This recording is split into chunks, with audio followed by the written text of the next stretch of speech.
स्वागत है सभी श्रोताओं का कूल रेडियो की इस विशेष प्रस्तुति में। मैं हूँ मोनालिसा डे और मैं लेकर आई हूँ प्रेरणा से भरी श्रृंखला गाथाएं वीरांगनाओं की। ये कहानियाँ हैं उन नायिकाओं की जिनके बलिदान और साहस की ध्वनि इतिहास के पन्नों में लिखी तो गई है, पर समय की धूल में कहीं दबी रह गई। आज हम उन्हीं पन्नों को पलटकर आपके सामने प्रस्तुत कर रहे हैं ये कहानियाँ, ताकि उनके संघर्ष, उनकी शौर्य गाथा और उनका अमर बलिदान फिर से गूंज उठे। भारत के स्वतंत्रता संग्राम की गाथाओं में जब वीरों का नाम लिया जाता है तो अक्सर भगत सिंह, राजगुरु और सुखदेव जैसे युवा क्रांतिकारियों की चर्चा होती है। लेकिन उसी पंक्ति में एक और नाम है जो असम की धरती से निकला और जिसने मात्र 17 वर्ष की आयु में अपने प्राणों की आहुति देकर इतिहास रच दिया। कनकलता बरुआ। यह सिर्फ एक नाम नहीं बल्कि एक ऊर्जा है जो आज भी हमें प्रेरित करती है कि देश के लिए जीना और मरना केवल पुरुषों का कर्तव्य नहीं बल्कि हर भारतीय का धर्म है। उनकी कहानी सिर्फ बलिदान की नहीं बल्कि उस प्रबल साहस की है जिसने ब्रिटिश साम्राज्य को ये दिखा दिया कि भारत की बेटियां भी देशभक्ति में किसी से कम नहीं। कनकलता बरुआ का जन्म 22 दिसंबर 1924 को असम के वर्तमान सोनितपुर जिले के बारंगबाड़ी गांव में हुआ था।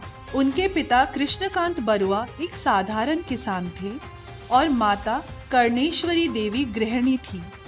परिवार की आर्थिक स्थिति सामान्य थी, परंतु संस्कारों और दृढ़ संकल्प से समृद्ध था। दुर्भाग्यवश जब कनकलता मात्र 5 वर्ष की थी तभी उनकी मां का निधन हो गया। उनके पिता कृष्णकांत ने पुनर्विवाह किया, लेकिन कुछ वर्षों बाद जब कनकलता मात्र 13 वर्ष की थी तब उनके पिता का भी देहांत हो गया। उनका एक छोटा भाई और एक छोटी बहन थी जिनका नाम रजनीकांत बरुआ और देवबाला बरुआ था।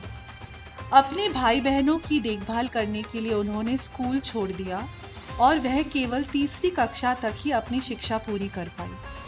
उनका और उनके भाई बहनों का पालन पोषण उनकी नानी के घर पर हुआ। जीवन के इस कठिन मोड़ ने उन्हें अंदर तक प्रभावित किया, परंतु उन्होंने विचलित होने की बजाय धैर्य और आत्मबल से हर परिस्थिति का डटकर सामना किया। कनकलता के भीतर देशभक्ति का बीजारोपण बचपन में ही हो गया था।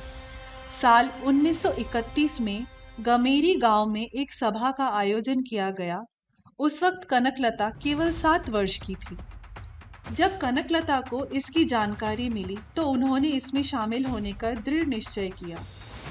कनकलता ने शिविर की बैठकों में जाना शुरू किया। यह उनका राष्ट्रवाद से पहला साक्षात्कार था। संयोग से उस सभा के अध्यक्ष प्रसिद्ध नेता ज्योति प्रसाद अग्रवाला थे। ज्योति प्रसाद अग्रवाला असम के प्रसिद्ध कवि हुआ करते थे। कनकलता उनके विचारों से अत्यधिक प्रभावित हुई और अग्रवाला के देशभक्ति गीतों ने उनके बाल मन में राष्ट्र के प्रति जुनून भर दिया था। अब वह क्रांतिकारियों में शामिल होने के लिए पहले से कहीं अधिक दृढ़ थी। 1942 में बॉम्बे अधिवेशन में अखिल भारतीय कांग्रेस समिति ने भारत छोड़ो प्रस्ताव पारित किया, जिसमें पूर्ण स्वतंत्रता की मांग की गई। इस बीच असम के शीर्ष नेताओं को गिरफ्तार कर लिया गया। इस घटना के बाद असम में अंग्रेजों के खिलाफ आंदोलन और उग्र हो गया। इसी दौरान कनकलता मृत्यु वाहिनी दल की सदस्य बनी। उस समय तक कनकलता विवाह के योग्य हो चुकी थी, लेकिन कनकलता के लिए विवाह या व्यक्तिगत सुख से कहीं अधिक महत्वपूर्ण देश की आज़ादी थी। 20 सितंबर 1942 को तेजपुर से 82 मील दूर गहपुर थाने पर तिरंगा फहराया जाना था। गहपुर थाने की ओर चारों दिशाओं से जुलूस उमड़ पड़ा था। कनकलता बरुआ आत्म बलिदानी दल की सक्रिय सदस्य थी। मातृभूमि की आज़ादी के लिए उनके भीतर कुछ भी कर गुजरने का अटूट जज्बा था। दोनों हाथ में तिरंगा झंडा थामे कनकलता उस जुलूस का नेतृत्व करते हुए युवकों युवतियों के एक जत्थे के साथ वंदे मातरम का नारा लगाते हुए थाने की ओर बढ़ रहे थे। हमारा रास्ता मत रोकिए, हम यहाँ संघर्ष करने नहीं बल्कि स्वतंत्रता की ज्योति जगाने आए हैं। तुम गोलियां चला सकते हो पर हमारे कर्तव्यों को नहीं रोक सकते। इतना कहकर वह जैसे ही आगे बढ़ी, पुलिस ने जुलूस पर गोलियों की बौछार कर दी। पहली गोली कनकलता ने अपनी छाती पर झेली। गोली बोगी कछारी नामक सिपाही ने चलाई। कनकलता गोली लगने पर गिर पड़ी। गिरते समय भी उन्होंने तिरंगा को झुकने नहीं दिया। उनका साहस व बलिदान देखकर युवकों का जोश और भी बढ़ गया। कनकलता के हाथ से तिरंगा लेकर गोलियों के सामने सीना तानकर वीर बलिदानी युवक आगे बढ़ते गए। एक के बाद एक गिरते गए, लेकिन झंडे को ना तो झुकने दिया ना ही गिरने दिया। उसे एक के बाद दूसरे हाथ में थामते गए और अंत में रामपति राजखोवा ने थाने पर झंडा फहरा दिया। कनकलता बरुआ ने 17 वर्ष की कोमल आयु में अपनी जीवन का सर्वोच्च बलिदान देकर असम और भारत के स्वतंत्रता संग्राम के इतिहास में अमर स्थान प्राप्त किया। उन्हें मरणोपरांत शहीद और वीर बाला की उपाधि दी गई, जिनका अर्थ है बलिदानी और बहादुर महिला।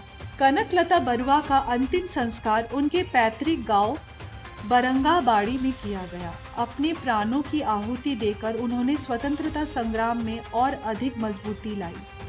उनकी स्मृति को जीवित रखने के लिए 1957 में भारतीय तटरक्षक बल के एक फास्ट पेट्रोल वेसल ICGS का नाम कनकलता बरुआ रखा गया। 2011 में गौरीपुर में उनकी एक भव्य प्रतिमा का अनावरण किया गया। इस किशोरी देशभक्त का असाधारण साहस असमिया फिल्म एपा फुलिल एपा शोरिल में भी अमर कर दिया गया, जिसका निर्देशन चंद्र मुदोई ने किया और जिसे हिंदी में पूरब की आवाज के नाम से प्रदर्शित किया गया। आज भी कनकलता बरुआ असम के सबसे प्रेरणादायी प्रतीकों में से एक बनी हुई है। कनकलता बरुआ की ये प्रेरणादायक गाथा यहीं समाप्त होती है। इतिहास के इन अनसुने पन्नों को जागृत रखने का सफर जारी रखें।